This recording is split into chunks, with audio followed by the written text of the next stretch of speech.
நீ முட்டாள் இல்ல, சும்மா அறிவாளி. இன்னும் நிறைய படிச்சு வெளியில பெருசா கட் அவுட் வச்சுக்கோ.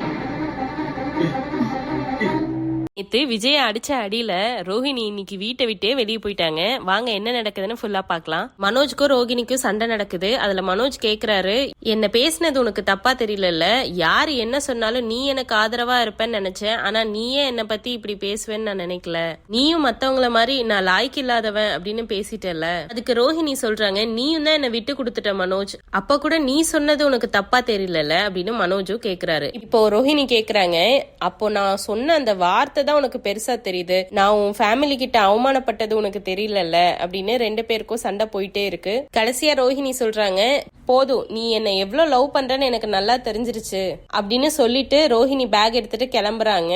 அப்போ மனோஜ் கேக்குறாரு, ரோஹிணி எங்க போற அப்படின்னு கேட்டதுக்கு, எனக்குன்னு யாருமே இல்லாத இடத்துல நான் எதுக்கு இருக்கணும் அப்படின்னு சொல்லிட்டு கோவமா கிளம்புறாங்க.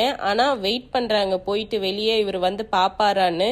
அப்பயும் மனோஜ் வெளியே போகாம ரூம்லயே தான் இருக்காரு. ரோஹிணி போய் தடுக்கவே இல்லை அவங்க கிளம்புறேன்னு சொல்லியும். அப்புறம் ரோஹிணி கிளம்பி போயிடுறாங்க அவங்க அம்மா வீட்டுக்கு. இப்போ அண்ணாமலையும் விஜயாவும் பேசிக்கிறாங்க. அண்ணாமலை என்ன சொல்றாருன்னா, என்ன இருந்தாலும் நீ இந்த மாதிரி பண்ணிருக்க கூடாது, வீட்டுக்கு வாழ வந்த மருமகளை இப்படி அடிக்கலாமா அப்படின்னு கேக்குறாரு. அப்ப அவ செஞ்சது மட்டும் சரியா? அவ பண்ண தப்புக்கு நம்ம வேடிக்கை பார்த்துட்டு இருக்கணுமா? அவ செஞ்ச தப்புக்கு தண்டனை கொடுக்கணும்ல. அவளை நான் தலை மேல தூக்கி வச்சுட்டுல ஆடினேன், என்ன வேலை பார்த்திருக்கா அப்படின்னு விஜயா சொன்னதுக்கு அண்ணாமலை சொல்றாரு, இதுக்குதான் நான் படிச்சு படிச்சு சொன்னேன், மருமக எல்லாத்தையும் ஒரே மாதிரி பாரு அப்படின்னு. இதுக்கான விளைவுகளை நீ சந்திச்சுதான் ஆகணும். இப்ப ரோஹிணி இப்படி பண்ணிட்டான்னு ஃபீல் பண்ற, அதுக்கு அடுத்தது மீனாவை நினைச்சு எப்ப ஃபீல் பண்ண போறேன்னு தெரியல. இவங்க ரெண்டு பேரும் சண்டை போட்டுட்டே இருக்காங்க மாத்தி மாத்தி. கடைசியா விஜயா சொல்றாங்க, மனோஜ் வந்து ரொம்ப நல்லவன், அப்போ அந்த ஜீவாவால தான் அந்த பணத்தை எல்லாம் எடுத்துட்டு போனா, இப்ப இந்த ரோஹிணி பண்ண தப்புக்கு இவனும் துணையா இருந்திருக்கான், அவன் கெட்டு போனதே இந்த பொண்ணுங்களால தாங்க அப்படின்னு சொன்னதுக்கு அண்ணாமலை சொல்றாரு, அப்ப அவனுக்கு சுய புத்தியே இல்லைன்னு சொல்றியா? அப்ப இது எல்லாத்துக்கும் மூல காரணம் அப்படின்னு சொல்லிட்டு அண்ணாமலை நிறுத்துறாரு. அப்போ விஜயா சொல்றாங்க, சொல்லுங்க என்னதானே சொல்ல வரீங்க அப்படின்னு கேக்குறாங்க. அவனுக்கு ரொம்ப செல்லம் கொடுத்து வளர்த்துட்ட அப்படின்னு பேசிட்டு இருக்கும் போதே மனோஜ் உள்ள வராரு. அப்போ மனோஜ் வந்து விஜயாவை மட்டும் தனியா கூப்பிட்டு போய் பேசுறாரு. அம்மா ரோஹிணி போயிட்டாமா, போயிட்டானா எங்க போயிட்டா அப்படின்னு கேக்குறாங்க. தெரியலம்மா அப்படின்னு மனோஜ் சொன்னதுக்கு விஜயா சொல்றாங்க, அப்போ உன்கிட்ட சொல்லாமலே போயிட்டாளா? அப்ப அண்ணாமலை கேக்குறாரு, இவ்ளோ நடந்ததுக்கு அப்புறமும் சொல்லிட்டு போவாளா? மனோஜ் சொல்றாரு, இல்லம்மா, எல்லார் முன்னாடியும் அவளை சப்போர்ட் பண்ணல அப்படின்னு சொல்லி அழுதா, என்கிட்ட சண்டை போட்டா. அப்ப அண்ணாமலை கேக்குறாரு, டே அவ போறேன்னு சொன்னா அப்படியே போக விட்டுருவியா? அப்போ மனோஜ் சொல்றாரு, இல்லப்பா, அந்த முத்து பையன் என்ன பார்த்து கிண்டல் பண்ணா, அந்த கோவத்துல நான் போய் ரோஹிணி கிட்ட பேசினேன், அதுல சண்டை போட்டுட்டு அவ கிளம்பிட்டா. அப்ப அண்ணாமலை கேக்குறாரு, எதையுமே நீ உருப்படியா செய்ய மாட்டியா? உடனே அவளுக்கு போன் பண்ணி கேளு, எங்க இருக்கான்னு கேட்டு உடனே வீட்டுக்கு வர சொல்லு அப்படின்னு சொல்றாரு. மனோஜ் சரிப்பா அப்படின்னு சொல்லி போன் பண்ண போறாரு. அப்போ விஜயா வந்து, ஏ நில்லு, அதெல்லாம் நீ எங்கேயும் போக வேணாம், அவ எங்க போனா அப்படின்னு கேட்டதுக்கு மனோஜ் அந்த டைம்ல காமெடி வேற பண்றாரா, வாசல் வழியாதாமா போனா அப்படின்னு சொல்றாரு.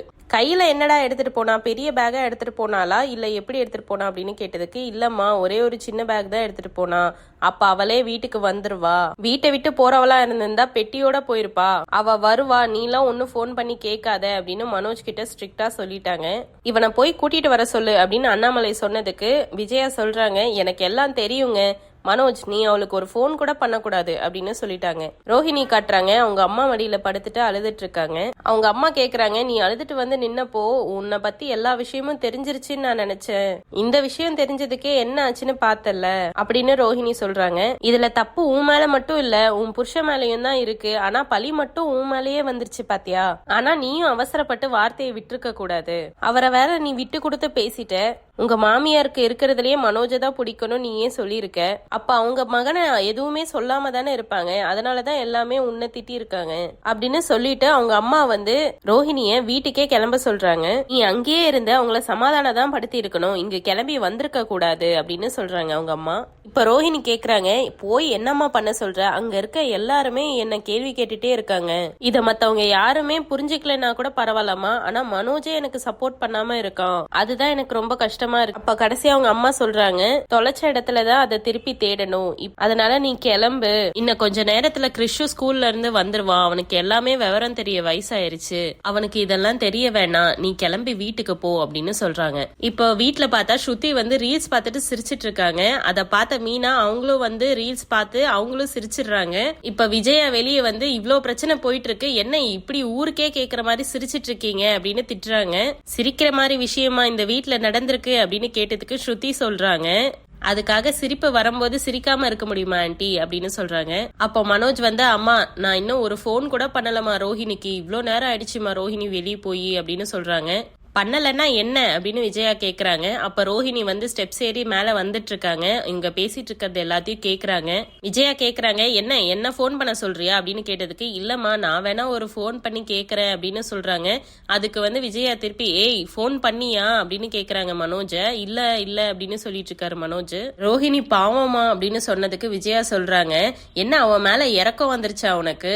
அவ லேசுப்பட்டவ இல்லன்னு எனக்கு இப்பதான் தெரியுது. எவ்வளவு பெரிய உண்மையை என்கிட்ட இருந்து மறைச்சிருக்கா, உன்னையும் மறைக்க சொல்லியிருக்கா. தப்பையும் செஞ்சுட்டு உன்னையே மட்டன் தட்டி வேற பேசுறா. போனவளுக்கு வர தெரியும், நீ ஒன்னும் போன் பண்ணி கேட்க தேவையில்ல அப்படின்னு சொல்லிடுறாங்க. அப்ப மீனா வந்து ரோஹிணி வர்றத பாத்துட்டாங்க. அப்ப ஸ்ருதி கிட்ட சொல்றாங்க, அத்தை இவங்க வந்தது தெரியாம பேசிட்டு இருக்காங்க அப்படின்னு சொன்னதுக்கு ஸ்ருதி சொல்றாங்க, தெரிஞ்சாலும் அவங்க இப்படிதான் பேசுவாங்க அப்படின்னு சொல்றாங்க. விஜயா வந்து ரோஹிணியை பார்த்ததோ, ஏ மீனா எங்க அங்க வாய பார்த்துட்டு நிக்கிற, போய் காஃபி போடு அப்படின்னு சொல்றாங்க. அப்ப மீனா வந்து இப்பதானே அத்தை காஃபி குடிச்சீங்க அப்படின்னு சொன்னதுக்கு தலைவலி வந்துருச்சு, அதுதான் காஃபி வேணும் அப்படின்னு கேக்குறாங்க. ரோஹிணி ரூம்குள்ள போறாங்க. மனோஜும் பின்னாடியே போக பாக்குறாரு. ஆனா விஜயா வந்து அந்த பக்கமே போக கூடாது, வேணும்னா மாடிக்கு போ, இல்லன்னா இந்த பக்கம் போ அப்படின்னு சொல்லிடுறாங்க. விஜயா உள்ள போனதுக்கு அப்புறம் ஸ்ருதியும் மீனாவும் பேசிக்கிறாங்க.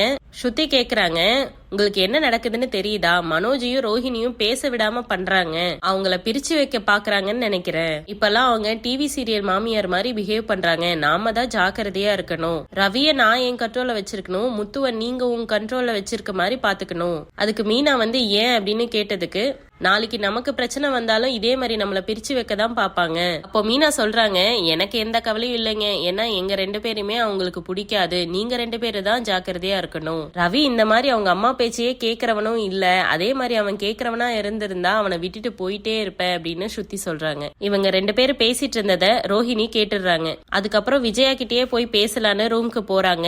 இப்ப ரோஹிணி சொல்றாங்க, ஆன்டி இப்பயும் நான் சொல்றேன், மனோஜுக்காக தான் நான் இத பண்ணேன், அது உங்க பார்வைக்கு தப்பா தெரியுது, எனக்கு வேற வழி இல்ல ஆன்டி, அதனாலதான் அப்படி பண்ண அப்படின்னு சொல்றாங்க. அப்ப விஜயா முறைக்கிறாங்க. அதுக்கு ரோஹிணி சொல்றாங்க, நான் இந்த வீட்டுக்கு வந்ததுல இருந்து பாக்குறேன் ஆன்டி, இந்த வீட்டுல மனோஜுக்கு மரியாதையே இல்ல, மனோஜுக்கு ஒரு நல்ல லைஃப் கிடைக்கணும்னு தான் நான் இப்படி பண்ணேன். அதுக்கு விஜயா சொல்றாங்க, உன் தப்ப மறைக்கிறதுக்கு காரணம் எல்லாம் சொல்லாத அப்படின்னு சொல்றாங்க. அந்த பணத்தை வச்சு நான் ஒன்னும் வெக்கேஷன் போல, எனக்காக எதுவுமே வாங்கிக்கல ஆன்டி, மனோஜுக்காக தான் ஷோரூம் வைக்க ஆரம்பிச்சோம். அப்ப விஜயா கேக்குறாங்க, என்னடி நீ மட்டும் தான் அவனுக்கு நல்லது செய்யற மாதிரி சொல், நீ அவனுக்கு நல்லது பண்ணியோ கெட்டது பண்ணியோ எதுவா இருந்தாலும் என்கிட்ட சொல்லி இருக்கணும், என்கிட்ட சொல்லாம செஞ்சது தப்புதான். மனோஜ் என்கிட்ட எதையுமே மறைக்க மாட்டான், ஆனா நீ அவனை தடுத்திருக்க, இப்ப வந்து நியாயம் பேசுறியா அப்படின்னு கேக்குறாங்க. கடைசியா விஜயா சொல்றாங்க, கண்ணு முன்னாடி நிக்காத, இங்க இருந்து போயிடு அப்படின்னு கத்துறாங்க. ரோஹிணியும் பயந்துட்டு அந்த இடத்துல இருந்து கிளம்பிடுறாங்க. இன்னைக்கு எபிசோட இதோட நிறுத்திடுறாங்க. நாளையில என்ன காட்டுறாங்கன்னா, எல்லாரும் டைனிங் டேபிள்ல உட்காந்து சாப்பிட ஆரம்பிக்கிறாங்க. அப்போ ஸ்ருதி கூப்பிடுறாங்க, வாங்க ரோஹிணி சாப்பிட அப்படின்னு சொன்னதுக்கு வந்து உட்கார பாக்குறாங்க. அப்போ விஜயா கோவமா கத்துறாங்க, எந்திரின்னு சொன்ன அப்படின்னு சொல்றாங்க. பயத்துல ரோஹிணி எந்திரிச்சு மீனா பக்கத்துல போய் நிக்கிறாங்க. இந்த மாதிரி எக்ஸ்க்ளூசிவ் அப்டேட்ஸ் உங்களுக்கு தெரிஞ்சுக்கணும்னா எங்க சேனலை சப்ஸ்கிரைப் பண்ணுங்க. தேங்க்யூ.